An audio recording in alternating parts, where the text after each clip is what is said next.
बिस्मिल्लाहिर्रहमानिर्रहीम। इंतज़ार की घड़ियां ख़त्म हुई। नासा ने स्पेसएक्स कंपनी के साथ मिलकर क्रू 10 मिशन लॉन्च कर दिया है।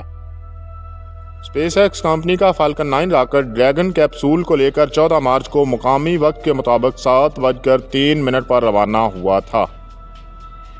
इस स्पेसक्राफ्ट में खला पर जाने के लिए 4 खलाबाजों की टीम मौजूद थी। इस मिशन के मिशन कमांडर नासा की खलाबाज 43 साल अमेरिकन खातून एन मैकलेन हैं। इनकी 2013 में नासा में बतौर खलाबाज सिलेक्शन हुई थी।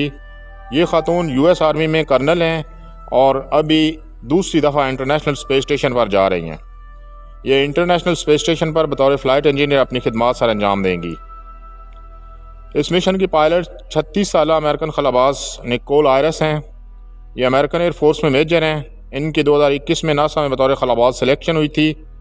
ये पहली दफ़ा इंटरनेशनल स्पेस स्टेशन पर जा रही हैं और ये भी बतौर फ्लाइट इंजीनियर अपनी खिदमात सर अंजाम देंगी।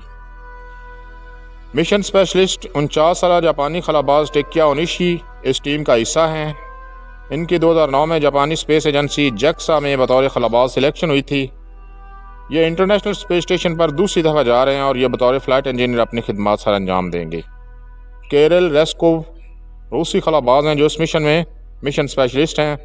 इस 34 साल रूसी खलाबाज की 2018 में बतौर खलाबाज सिलेक्शन हुई थी। ये first time international space station पर जा रहे हैं और ये भी इंटरनेशनल स्पेस स्टेशन पर बतौर फ्लाइट इंजीनियर अपनी खिदमात सर अंजाम देंगे। तकरीबन 28 घंटे की मुसाफत के बाद ये स्पेसक्राफ्ट इंटरनेशनल स्पेस स्टेशन पर डॉक कर चुका है। सादा लफ्ज़ों में कहें तो ये 28 घंटे बाद इंटरनेशनल स्पेस स्टेशन के साथ जुड़ गया है। इंटरनेशनल स्पेस स्टेशन पर पहले से 7 मेंबर की टीम मौजूद थी। अभी ये 4 खलाबाज भी शामिल करें तो इस वक्त इस खलाई लेबॉर्ट्री में 11 क्रू मेंबर मौजूद हैं। इंटरनेशनल स्पेस स्टेशन पर खलाबाजों का रश बना हुआ है।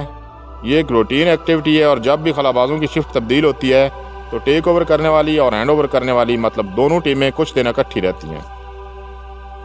इस मिशन की सबसे ख़ास बात यह है कि इस मिशन में खला में फंसे हुए 2 खलाबाज सुनीता विलियम और बुच विलमोर भी वापस आ रहे हैं। ये दोनों खलाबाज बोइंग कंपनी के स्टारलाइनर स्पेसक्राफ्ट पर गए थे और स्पेसक्राफ्ट में फ़नी खराबी आने की वजह से इन्हें खला में रुकना पड़ा था, लेकिन इनका ये स्टे लंबा होता चला गया और 9 माह से भी ज़्यादा अरसा गुजार कर वापस आ रहे हैं। 19 मार्च को इनकी वापसी का स्केड्यूल है। स्पेस ट्रेवल के दौरान बहुत एहतियात करना पड़ती है और SOPs को स्ट्रिक्टली फॉलो किया जाता है। वापसी पर ये खलाबाज डायरेक्ट मेडिकल सेंटर जाएंगे जहाँ इनका मुकम्मल मेडिकल चेकअप होगा। इसके बाद इनको आइसोलेट कर दिया जाएगा और इनकी बॉडीज़ को दोबारा ज़मीन पर एडजस्ट होने के लिए टाइम दिया जाएगा। इस स्पेसक्राफ्ट पर वापसी आने वाली खातून खलाबाज सुनीता विलियम्स ने 62 घंटे 6 मिनट स्पेस वॉक करके 2018 में नासा से रिटायर होने वाली खातून खलाबाज पैगी वेटसन का 60 घंटे 21 मिनट का रिकॉर्ड ब्रेक कर दिया है। इस तरह सुनीता विलियम दुनिया में सबसे ज़्यादा स्पेस वॉक करने वाली खातून बन गई हैं।